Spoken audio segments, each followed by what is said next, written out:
Hi everybody, Keren here from tuppencecolored.co.uk. Thank you very much for joining me today, and this is what I'm going to be making today.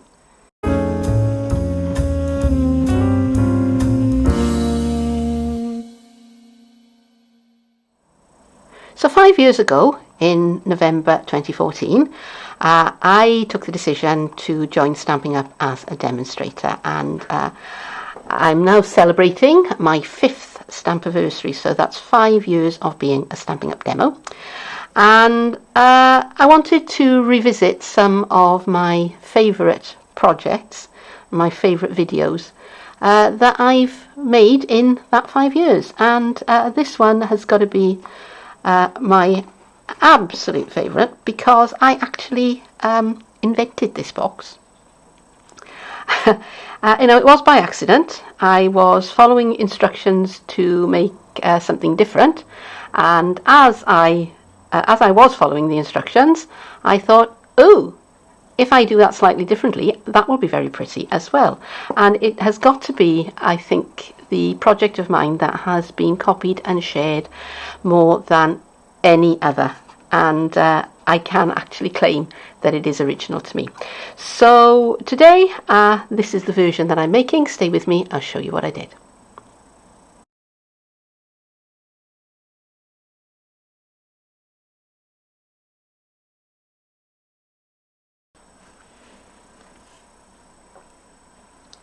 I've got 2 squares of the Feels Like Frost Designer Series paper. They're 3 3/4 inch.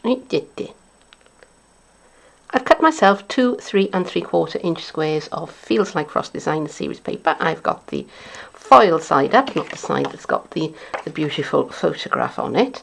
And the colour's a little bit too stark for me. The silver and white in this particular case is a bit too contrasty. So I want to ink it down a bit. 3, 2, 1. I have 2 3 3/4 inch squares of Feels Like Frost Designer Series paper. I'm going to be working on the foil side. The other side has got a beautiful silver and white on this particular pattern is a bit too contrasty for me. So I want to soften it a bit. I want to bring in some colour. Now I'm going to be using my Seaside Spray ink, and I thought about going direct to paper with this, which is basically where you take the ink pad and you just smear it over the paper, and that was the result that I got going direct to paper. And then I tried sponging, and I think there's not much in it, but I think I'm going to go with the sponging method for this. So I'll do one to show you, and then I'll do the other one off camera, because otherwise we will be here forever. And I'm working on a glass mat, which I've had for quite some time. I don't think I've used it before. The glass mat's fine. Something like a craft sheet, your cutting mat, anything. Glass mat is good because it's nice and shiny, and if I want to kind of lay off some ink, I can do it direct on the glass mat.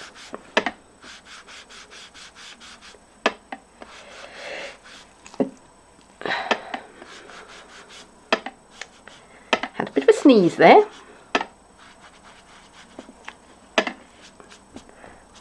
Okay, now that didn't take very long at all. And I've just got a microfiber towel here, and I'm just going to rub over the paper,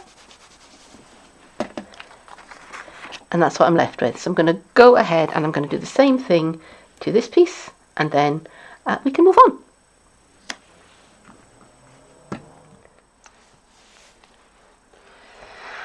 I have Seaside Spray, which is 7 inches by 8.5, and I'm going to score it at 4 inches and at 8 inches. It looks like that's 8 1/4 rather than 8.5. Doesn't matter. And I'm going to score on the 7-inch side at 1 inch and at 5 inches. And now I'm going to flip the card over and I'm going to mark from the edge of the card up to my first score line. I'm going to mark that at 2 inches and I'm going to mark it at 6 inches. And here.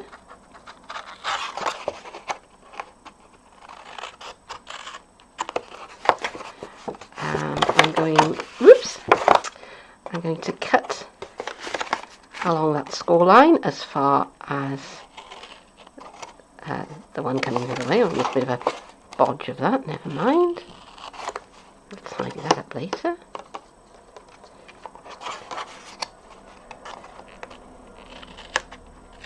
There we go. Later being right now. And I'm going to cut up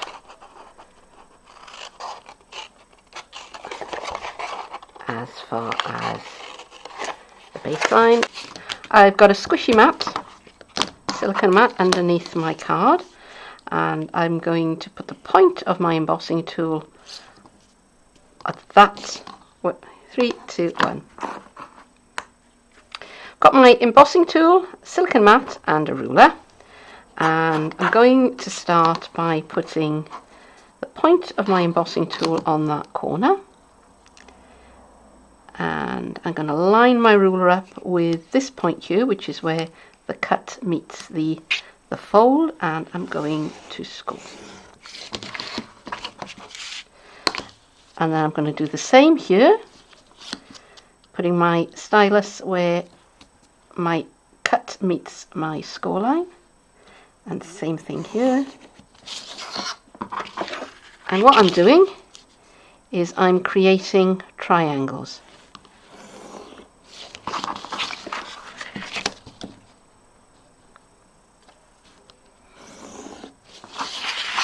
So now I have that kind of a shape going on. And pre-fold those. Right.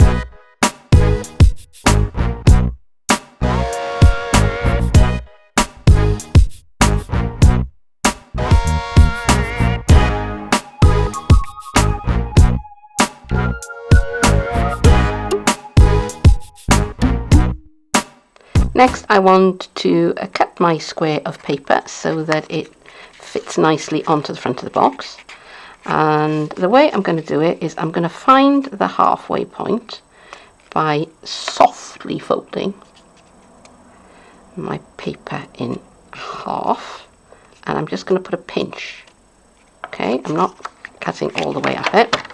And now I've got my paper trimmer, and I'm going to position my paper so that that little pinch and that corner are in line with the cutting channel. And the thing I like about this trimmer is when you close it, it sort of locks, which means that I can kind of wiggle my paper underneath the whatever this bit is, the cutting bar, I suppose. So now I'll take that piece away, and I'm going to turn the paper around and do the same thing. This time I'm lining up that point and that point with the cutting channel, closing it down so that it locks, making final adjustments.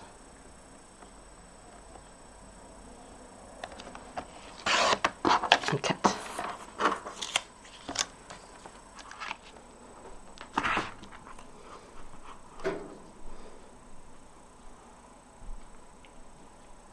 Hello, Mysti. Well, that's kind of put paid to filming for today, isn't it?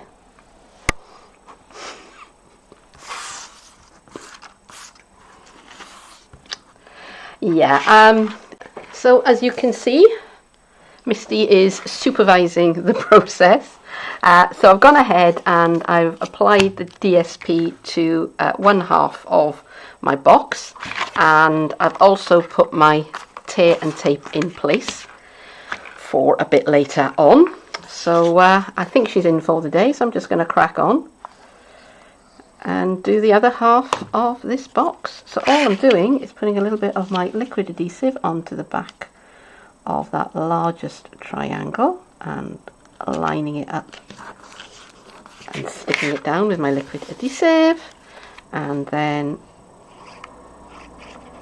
taking one of my skinny triangles. You're going to get glue in your fur if you're not careful, Miss Mysti. Yes, she does like to supervise the crafting, and she hasn't done this for quite a long time because she wasn't very well for a while. She had a nasty old problem with her eye. But she's all better now, as you can see. So, yeah, so I'm crafting around her.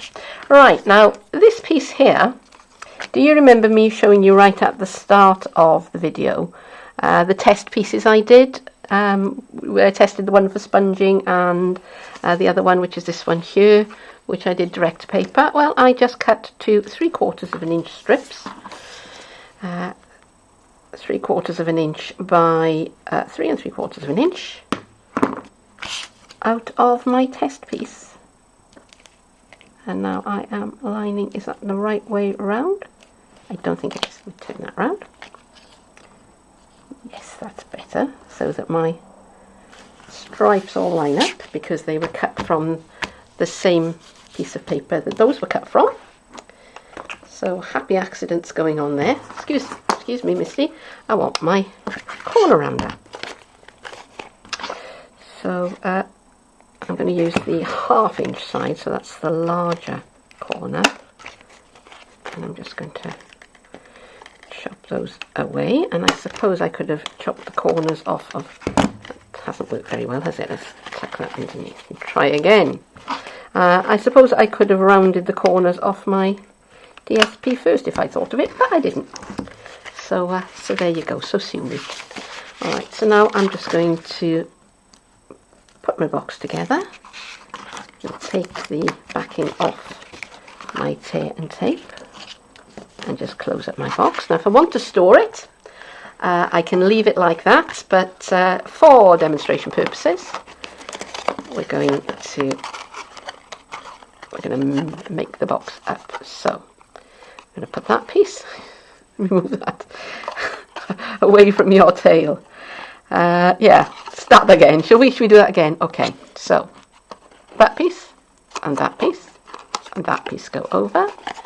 I have tear and tape onto the, come on.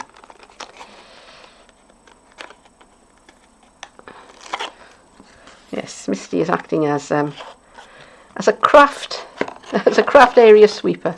Shouldn't have put the lid back on that, never mind. And I'm going to put some liquid adhesive in between those pieces.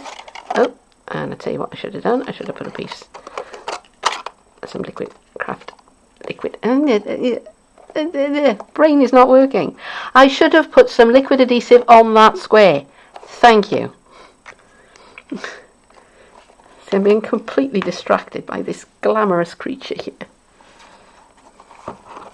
Okay, and that is my box completed. So all I have to do now is to trim it up a little bit. Okay, I've got my crafting space back to myself again. Mysti's gone away. So I'm going to stamp this sentiment from the Floral Essence stamps. And I've got a bit of Seaside Spray card. And I'm using Blueberry Bushel ink. I've mounted my stamp up on my acrylic block, and because it's a photopolymer stamp, I've got my squishy pad underneath, and I'm just going to press that down and hold. I'll cut 1, 2, 3, 4, 5, and that's a lovely crisp stamp. So I'm going to bring in my 2-inch circle, okay, and I'm going to centre that in the jaws of the punch. Kind of like that. And punch that out. Let me put this ink away before I put my thumb in it, because that would be completely like me. And let me see, I've got some silver foil and the Starburst punch.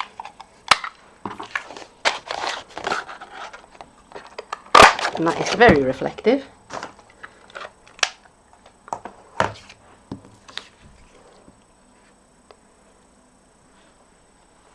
And let's line those up.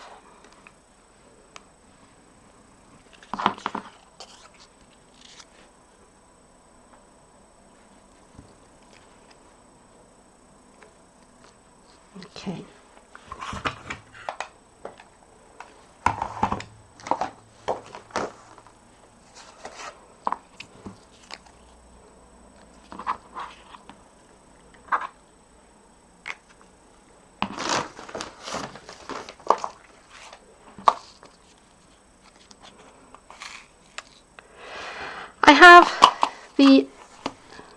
I have the snowflake sequins here, and I think I'm just going to add just a few of them just here and there.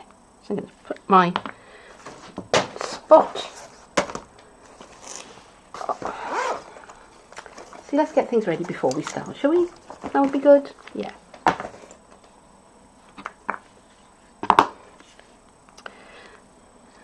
Just adding a little spot of my glue here and there, and I've got my snowflake sequins, and I'm just going to pick them up with my pickup tool.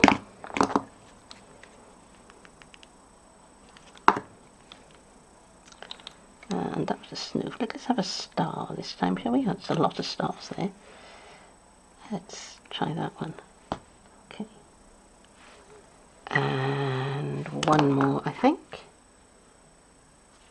Oh, that's too much adhesive there. Let me take some of that off with my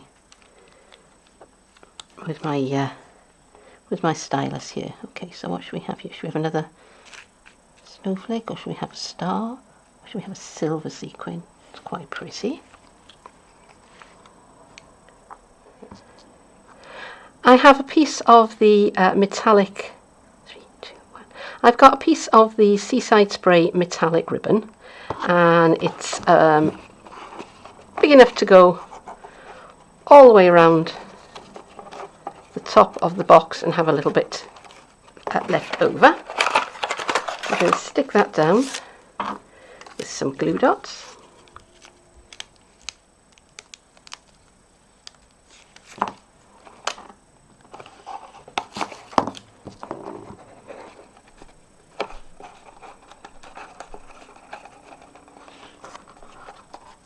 Wrap it all the way around.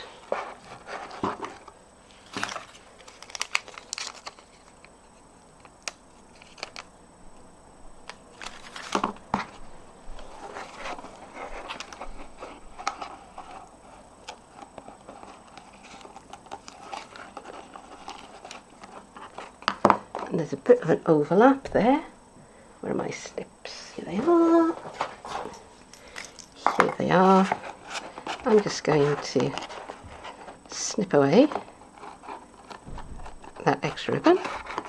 Don't need it. And I can still open the box with the ribbon in place. I've tied a bow with the same ribbon, and I put liquid adhesive over the knot and let it dry. So that now will not come apart. All right, that's not gonna go anywhere.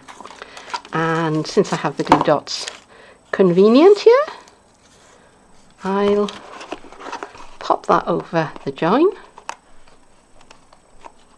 using my glue dots. Now if it's slipping a little bit at the back here, I may pop another glue dot under there later. So here is my sentiment, and trying to decide whether it needs anything else. And you know what? I don't think it does. I think I will leave it at that. And I will pop it into place with a couple of dimensionals, assuming I can find any. Okay, so these are the mini dimensionals. And I'm only using these because they're the ones that I happen to have at hand. I could have used the full-size ones, but I didn't have any. You see, I've got some glimmer paper here, and I was thinking about putting on some sprigs. Let's see what they look like. Here it is. So, let's see what these would look like in the sparkle glimmer paper.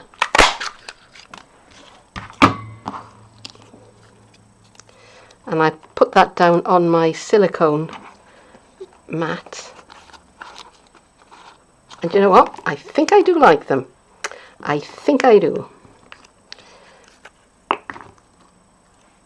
So I'm going to put a little bit of my liquid adhesive there. And I'm going to pop them out to the side, sort of, so that they don't compete with the metallic ribbon. And now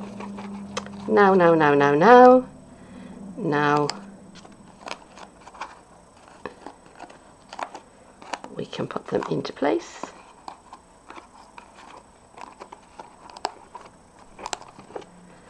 And I am going to call that done. And that is the finished box. Now, this particular style of self-closing box is actually quite easy to adapt. You can make it tall and skinny, you can make it short and fat, you can make it kind of whatever size that your paper or card will accommodate. And I do have a calculator. It's a spreadsheet that you put the dimensions in, and it will tell you what size to cut your paper and where to make your score marks. And if you want a copy of that, hop on over to my blog. Information's down below this video, and you will find a link there that will enable you to get yourself a copy. But that is it for today. Thank you very much for joining me. For those of you that have been with me for the 5 years of my Stampin' Up journey, I'm very, very happy to have had your company. And if you've only just discovered me, I'd be happy to have your company for the next 5 years. But for now, thank you very much for joining me, and I hope I'll see you again soon. Bye-bye. So, yeah, she is very comfortable here. Are you going to get off and let me craft, Mist?